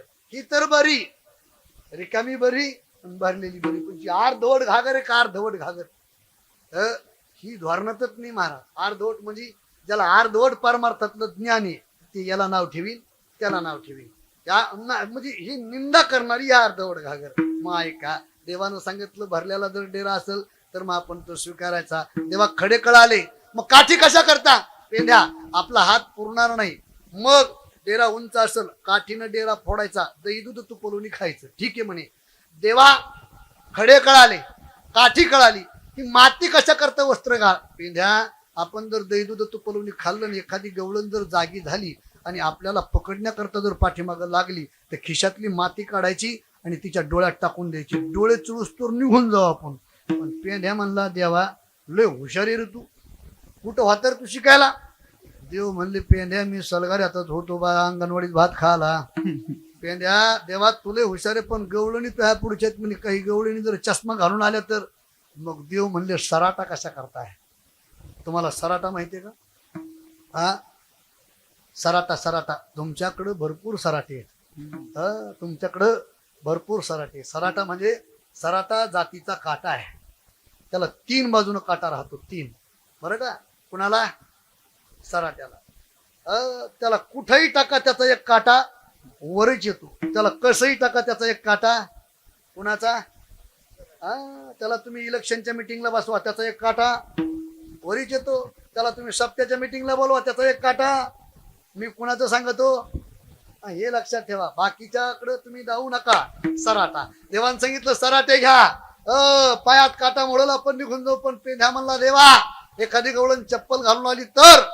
मग देव म्हटले पेंढ्या, हे पेंढ्या, अरे आपण गोट्या कशा करता घेतल्या, असं एक एक साहित्य घेतलं आणि देव खोड्या करण्याकरता निघाले. आता देवाच्या खोड्या ऐका, काय काय खोड्या केल्या देवानं प्रमाणाने सांगतो. आता ऐका खोड्या, एक एक गवळण सांगू लागली. मी असता माझ घरी रात्र झाली 2 प्रहरी, मी असता पती शेजारी अवचित हरी तुझा आला. यशोदे, आम्ही मध्यरात्री पती पत्नी झोपलेलो होतो, तो आला आणि त्यानं आमच्या मध्यभागी मुंगूस सोडलं. यशोदे, एक एक गवळण सांगू लागली. दुसरी आली धावत, याने ग बाई काय केली मात, मुखाशी मुख चुंबन घेत गळ्यामध्ये हात घालीत. तिसरी गवळण आली, तिसरी सांगू लागली. यशोदे, तिसरी आली धावली, याने ग बाई काय केली करणी, पतीची दाढी माझी वेणी, दोन्हीची गाठ बांधोनी. यशोदे, रात्री दही दूध तूप लोणी खाण्याकरता घरी आला आणि जाता जाता त्यानं काय केलं. यशोदे, माझ्या मालकाच्या दाढीची आणि माझ्या विणीची गाठ मारली. यशोदे, काय सांगू तुला, बामणानं जर मंडपात गाठ मारली तर ती कोर्टात जाऊन सुटत नाही. ही जगाच्या बापानं मारलेली गाठ आहे. महाराज, ती गवळण पहाट पहाट उठली, कारण पूर्वी गवळणी पहाट उठायच्या. काय, पूर्वी गवळणी पहाट उठायच्या का, कारण गवळणीकडे पहाटची कामं होते. सडा, समर्जन, रांगोळी, दळण, हे पहाटचे काम गवळणीकडे होते. आता ते काम कोणाकडे गेले, गवळ्याकडे गेले. गवळ्याकडे गवळी पहाटच उठत लोड शेडिंग आहे म्हणून, आणि सगळ्या अंगणात पाणी मारतं बोर चालू करून, आहे की नाही. सड्याचं काम इकडं आलं, सगळी कामं इकडे आले. ऐका, पूर्वी गवळणी पहाट उठायच्या. आता मला नाही माहिती आताची वेळ काय, तसं नाही, आता बी पहाटच उठतात बरं का महाराज. गवळणी पूर्वी पहाट उठत होत्या, आताही पहाट उठतात, फक्त वेळ बदलली. पूर्वी पहाट 3:30ला उठत होत्या, आता मात्र 8:30ला उठतात, फक्त टाइम बदलला, पहाटच उठतात. पहाट ती गवळण उठली महाराज. उठल्याबरोबर त्या गवळ्याच्या दाढीला झटका बसला. वेणीची गाठ मारली होती ना, झटका बसल्याबरोबर ते का गवळी आताचा होता का महाराज. म्हातार तापलं, ते म्हातारपणी चाळे करते का म्हणे. मस्त होवनिया मातली धांगडी, करसी ओढाओढी मग लागी, करसी ओढाओढी मग लागी. मस्त होवनिया मातली धांगडी, करसी ओढाओढी मग लागी, करसी ओढाओढी मग लागी. मस्त होऊन या मातली धांगडी, करीत शिवडा उडी मज लागे. म्हातारपणे माझी दाढी ओढती, दोघांचं भांडण लागलं महाराज. ती म्हणते माझी विणी ओढता, हे म्हणतो माझी दाढी ओढता. पाहिलं तर गाठ बांधलेली आहे, सोडण्याचा प्रयत्न केला, जाळीता जळेना, कापिता कापेना. देवानं मारलेली गाठी महाराज. मग ती गवळी म्हणला, तू नंदाच्या पोराला काही म्हटली होती का. ते म्हणे, हो, मग हे त्याचंच कारस्थान आहे, आता आपल्याला त्याच्याकडे गेलं पाहिजे. तोपर्यंत देवानं सगळ्या गावात सांगितलं, उद्या आपल्या गावात सोंग येणार आहे, सोंग. पहाट 3ला उघडणारा दरवाजा 1 वाजून चाललाय महाराज, पण दरवाजा उघडला नाही. सगळं गाव जमा झाले. रंभो, ए रंभो, दरवाजा उघड. दरवाजा उघडायला हे गवळण आणि गवळी निघाले महाराज. पण काय झालं, इजोड होता. हा इजोड, इजोड म्हणजे कळाला तुम्हाला, इजोड म्हणजे कळाला का. ती गवळण होती 7 फूट महाराज, आणि गवळी होत 3 फूट. मी बोलत नाही महाराज, गवळण जर उभा राहिली का, बघा लग्नामध्ये गवळी पुढं असतो आणि गवळण माग असते. पण इथं काय झालं, तिच्या वेणीला आणि याच्या दाढीला गाठ असल्यामुळं गवळण झाली पुढं आणि गवळी झाला माग. ते गवळण जर उभा राहिली, त्या गवळ्याचा पाय टिकत नव्हता खाली. मी गरगर घेतली चाकरी, त्याचा असं सोंग आलो महाराज. देवानं ती गाठ सोडली. मग महाराज एक एक गवळण सांगू लागली, आणखी एक एक गाऱ्हाणे सांगू लागल्या. सगळे गाऱ्हाणे गवळणीचे यशोदीनं ऐकले, पण यशोदा होती महाराज ती. यशोदेनं सांगितलं, 5 वर्षाचे माझे बाळ, अंगणी खेळ खेळ, का लटकची घेताळ घे, गोकुळ चानारे. तुम्ही 12 घरच्या 12, तुम्ही लपून याचा भोरा, तुम्ही लपून याचा भोरा, आळ घेता शारंग धरा, तुम्ही 12 घरच्या 12 गे, गोकुळ चानारे. मला पकडून द्या म्हणे. पकडून द्या म्हटल्याच्या नंतर त्या गावात एक पाहुणी गवळण आली होती महाराज. पाहुणी गवळण आली होती, आणि ते पाहुणी गवळण आली. ती पाहुणी गवळण म्हणू लागली, हे टीच भरले करू तुम्हाला सुधरत नाही का म्हणे. मी पाहते त्याला. आता मला सांगा, आपल्या गावात जर एखादा सोयरा आला त्यांना आपलं याचा चहा प्यावा त्याचा चहा प्यावा काल्याचं कीर्तन झालं की प्रसाद घेऊन निघून जा. त्याला गावातल्या उचपात्या काही करायची गरज आहे का? काही काही सोयऱ्याला लई नाद असतो काही काही सोयऱ्याला लई नाद असतो. तसं ही गवळण तशी होती. आता गावातल्या गोकुळातल्या उचपातीला काही करायच्या का? नाही. आणि मग ती गवळण म्हणू लागली मी त्याला पाहते. देव म्हणले पेंढ्या त्या गवळणीचं घर कुठे पाहे बरं. महाराज रात्रीच्याला दही दूध तुपलोणी गोपाळांना खाऊ घातलं. सगळे गोपाळ देवानं बाहेर काढले. आणि मग ऐका पहाट तिच्या अंगणासमोर जो गाईचा गोठा होता का त्या गोठ्याला असं आडं होतं लाकूड. त्याला काय म्हणतात तुमच्याकडं? आडत म्हणतात ना. ते आडं पाडलं महाराज. आडं पाडल्याबरोबर धपकन गोठा खाली पडला. गोठा खाली पडला आणि गोठ्याखाली कोण दबले? कृष्ण. आणि खातेत काय? लोणी. गोठा अंगावर पडले गोठ्याखाली दबले ते आणि खातेत लोणी. धपकन आवाज आला म्हणून गवळून बाहेर येऊन पाहती काय पडलं. पाहती काय पडलंय? कोठ. आणि खाली कोण दबलंय? कृष्ण. आणि खातेत काय? लोणी. मग ती गवळण म्हणली कृष्णा पळला तरी मी खातोच का रे? देव म्हणले मग आई निवडून आल्यावरच खावा असं काही मान आहे का? पकडलं. ज्याला कळलं त्याला कळलं नाही कळलं तर प्रसाद घ्या. ऐका सखेबाई मुद्दाशी धरीला चोरटा धावा घे धावा धावा घे धरेला धावा कृष्ण धरीला चोर. महाराज तिला अभिमान झाला. मी पकडलं चल म्हणे. तुझ्या आई लय म्हणते माझं बाळ असं माझं बाळ तसं चल तुझ्या आईकडं. ओढत नेऊ लागली महाराज. अहंकार झाला तिला. मी पकडलंय. अर्ध्या वाटात गेल्याबरोबर कन्हैयानं काय केलं तिच्या हातातला आपला हात काढून घेतला आणि तिच्या नवऱ्याचा हात दिला. ती लागली म्हणायला तो लागला म्हणायला मीचे ना. ती म्हणाली मी काय करतो चल पुढं. तोपर्यंत कन्हैया पाठीमागच्या दरवाजाने जाऊन यशोदेजवळ जाऊन बसली. महाराज यशोदेजवळ जाऊन बसली. ती गवळून आली. यशोदे बाहेर आहे. देव म्हणले आई तुला बाहेर कोणीतरी आवाज देते मला कडेवर घेऊन चाल बरं. यशोदेने देवाला कडेवर घेतलं दरवाजा उघडला. काय ग का मग काल मला लावला? काय म्हणणं आहे तुझं? ती गवळण म्हणते माझं जे म्हणणं आहे तिथे तिच्या कडेवर आहे. मग हातात कोणी? मग खाली पाहिलं तर या बाया तुम्ही काय? ते म्हणला बाई 10 वाजल्यापासून म्हणतो मीच तू काही ऐकायला तयारच नाही. देवानं सांगितलं बाई अरे अभिमान ज्याला झाला का त्याच्या हातात देव येत नाही. अशा अनंत देवानं खोड्या केल्या याच्या खोड्या सांगू किती महाराज. आणि मग गवळणी गारहाणे सांगू लागल्या.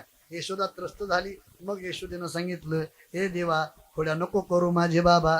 पावणे 1 वाजला रे बाबा. कृष्ण तुला मी ताकीद करते घरी कुणाच्या जाऊ नको. मग देवानं सांगितलं आई मी कुणाच्या घरी जायचं नाही आणि खोडी करायची नाही. मग मी करू काय? उद्या जाई राणा सवे घेऊन गोधना.